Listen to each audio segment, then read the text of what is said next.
Da-na-na, da-na-na. I'm sorry. Yeah, what's up, you guys? It's day 36, man. Um, this it's getting interesting now. That's why I had to do that sound in the beginning, but it's getting interesting. And you guys see what's going on. You guys see what's going on. I could take the markups away. You guys see what's going on.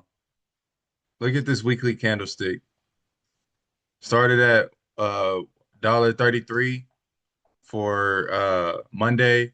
Today is Friday, with it going down to $1.11. Now, the crypto market closes the weeklies, I think, on Saturdays or Sundays.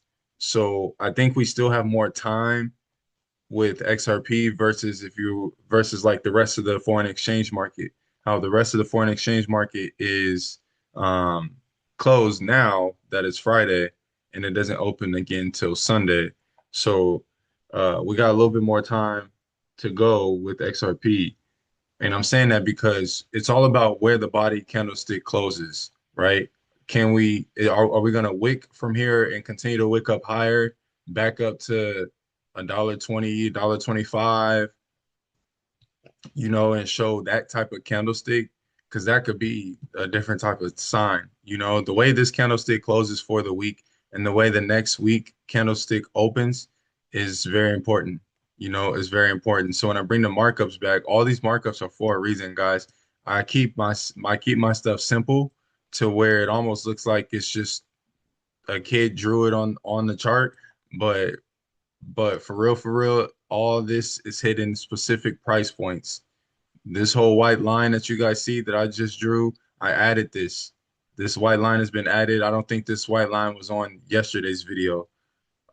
So yeah, this is a specific price point just in case we bounce from here. That was pretty nice little dip right there. Pretty nice little rollover right there.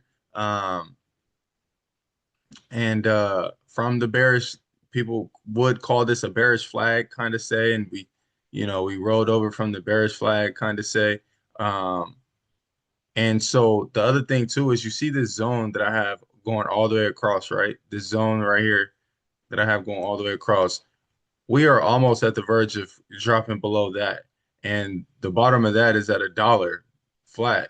So if we get a body candlestick close below $1 flat, that's confirmation for bearish as well. Now, another thing too is that we have officially came below $1.15. And our recent videos, that was the main thing is, are we going to break below $1.15? Are we going to break above $1.50? And so we've officially came below that, right? So the question is, okay, if the weekly candlestick is going to officially close in about 24 hours or on Sunday, let's see if this is going to officially close below $1.15, because then that would be another sign, right? And then when the next candlestick for the next week opens, let's see if that one continues to come down below $1, right? Because if that one comes down below $1, then we have a candlestick close below our long range, our crucial zone, our crucial support zone, right?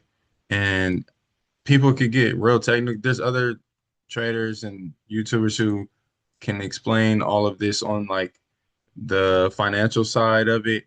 Talking about like liquidity grabs, supply and demand grabs, um,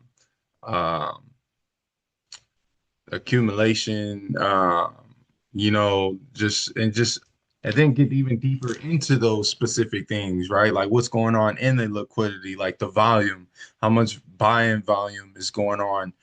People will get into the buying volume of the daily basis, like what's the sell volume of the daily basis? What are the big well investors buying and selling? How are exchanges going with crypto? All those things, right? So but I just keep it simple, man. I just keep it simple, and I go deep into it for myself. But for these videos, I keep it simple. And the way I go deep into it for myself is I follow some of those guys. So shout out to all those traders. Like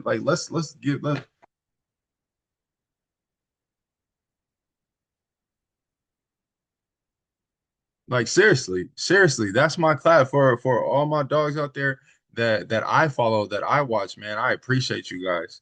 Like I seriously appreciate you guys. So if any of you traders who are YouTubers and you guys come across my videos, bro, I want you to know like I sincerely, genuinely appreciate you guys, bro, because you guys it takes all of us, bro. It takes all of us. Like we really got to stop with this competition stuff. We really got to stop with this competition stuff. It takes all of us, bro. It takes all of us, and there's money to go around, bro. And at the end of the day, money don't feed you. You know what I'm saying? So if everybody can eat, then everybody can eat. You know what I'm saying? So that's so yeah, bro. When I go deep into the analysis for myself, I do that by also watching other traders, watching other YouTubers, studying, you know what I'm saying, doing a lot of back testing for myself, watching YouTubers and traders live, how they trade live. I don't even go live. So shout out to you guys that go live and you guys trade live, like for real.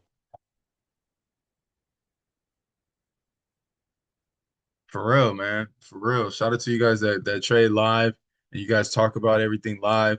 That's dope, bro. Because I be watching you guys, bro, and I really appreciate that stuff, bro. For real, man.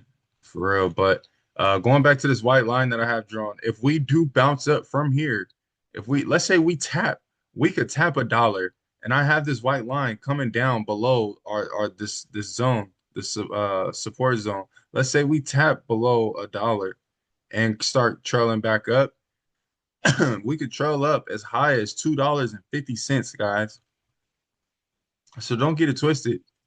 Don't get it twisted to think that we could just fully melt down. Now, if we fully melt down, then that would be doing we'll be following XRP will be following the yellow line, this yellow line that I have. And that means if we go all the way back, if we go all the way down, we should be bottoming out by November. We should be bottoming out by November or sooner, by November or sooner, right? But if we, consolidate or if we rise up to $2, we could follow either the blue line and bottom out by January, or we can follow the white line, which is a little bit longer, and bottom out by March of next month, which is around the same time we're expecting gold to possibly bottom out. You know what I mean? And by March of next month. So that means if we tap below this dollar, that means next week is crucial. How next week closes is crucial. How this week closes is crucial. How next week closes is crucial because we want to look for those signs. If we see any signs of changing character, if we see any signs of changing character, then we know that XRP can be loading up to bounce, loading up to bounce. And why not catch that, right? Why not catch that bounce? You know what I mean? And stuff like that. Now, if XRP continues to trail down, we're just going to continue dollar cost averaging because it's getting low. It's getting low now. It's getting low now. So we're just going to continue to dollar cost average and we'll be fine. All right. That's it for this video. Love you guys and see you guys on the next one. Peace.